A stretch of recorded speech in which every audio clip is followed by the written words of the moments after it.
A culpa é o que mais faz sofrer, porque ou eu me culpo ou eu culpo o outro. Eu culpo o outro por ele ter feito ou não feito, por ele ter me machucado ou não ter me machucado. E eu não estou dizendo que ele não tenha feito, estou dizendo que esta culpa fica em nós. Eu culpando o outro. Onde que está a culpa? Em mim.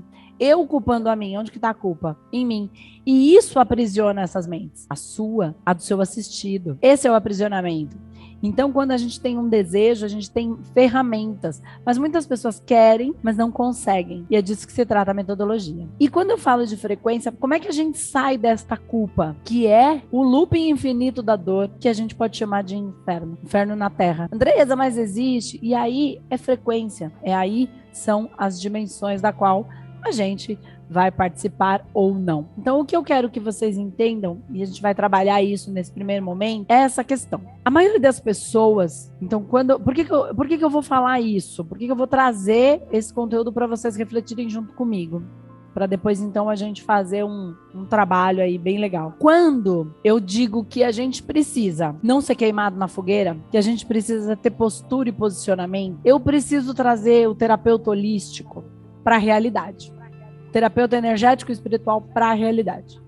Porque existem duas situações. Existe a pessoa que vive só no racional, só, e eu preciso tirar ela da realidade, da matéria, e fazer ela subir, sutilizar um pouquinho, nem é subir, né? É perceber que tem mais coisas. Só que tem muitos terapeutas dentro dessa linha energética e espiritual que eles ficam voando e esquecem da matéria. Aí eles não entendem por que a vida não tá andando, eles não entendem por que o relacionamento não vai, eles não entendem por que não consegue fazer as pazes com o pai, com a mãe e com todo mundo, né, com as dores, que não tem amigos, que ninguém gosta de mim. E tem muita gente que vive nessa ilusão, nesse processo mental, ou não só ilusório, às vezes real, mas ele fica lá nesse lugar. E aí, eu preciso fazer o quê com essa pessoa que tá lá? Trazer ela um pouquinho mais para a terra. E esse que está muito na terra, trazer ele um pouquinho mais para o céu, tá? E como é que a gente consegue fazer isso sem ser ridicularizado, queimado na fogueira, sem as pessoas não acenderem o fósforo para a gente? Para quê? Para a gente poder fazer o trabalho que a gente vai fazer nessa humanidade, nesse processo como um todo.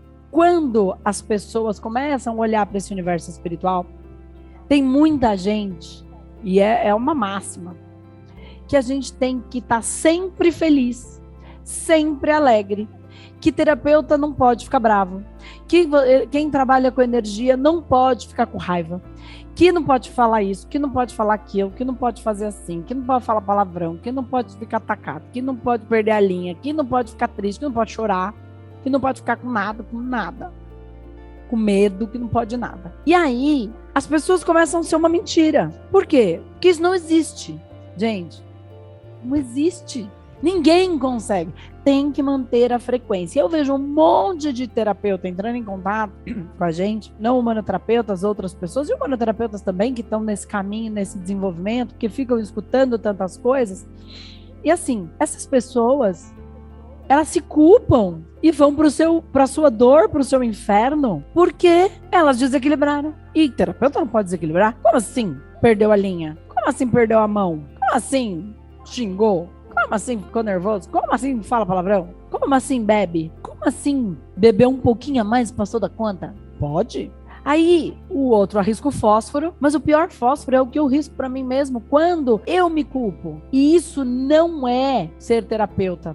Outro dia me perguntaram na caixinha de pergunta dos stories se a pessoa podia beber alguma coisa com o marido dela. E eu falei, claro que sim. Se eu for uma terapeuta, eu posso beber? Eu falei, claro que sim. Você vai ser terapeuta, você não vai ser canonizada e vai virar santa e vai pro altar e ficar lá. Porque só canoniza depois que morre também, né? Já perceberam? Então aí pode ir pro altar. Porque aí não desequilibra mais. Tá lá. Equilibradinho. Né? Nem bom nem ruim. Ficou lá, durinho, a estátua. Nem tô falando da morte, tô falando da estátua no altar. Então, gente, as questões que cada um precisa resolver, e eu entendo que muitos vêm pela minha história, eu não bebo, eu não dou conta da bebida. A bebida, para mim, ela é um processo de desdobramento muito grande. Eu já desdobro do nada, gente. Eu fecho o olho, eu vou embora. Eu tô aqui, eu já não tô mais aqui. E aí eu não quero voltar, porque o universo espiritual é delicioso. Então, a bebida, para mim, ela tem que ter limite, mas não tem nada a ver. Então, cada um tem que saber de si, de onde existem os seus processos, as tuas dores, as suas questões. E aí, em cima disso, é que a gente vai tomar as nossas posições.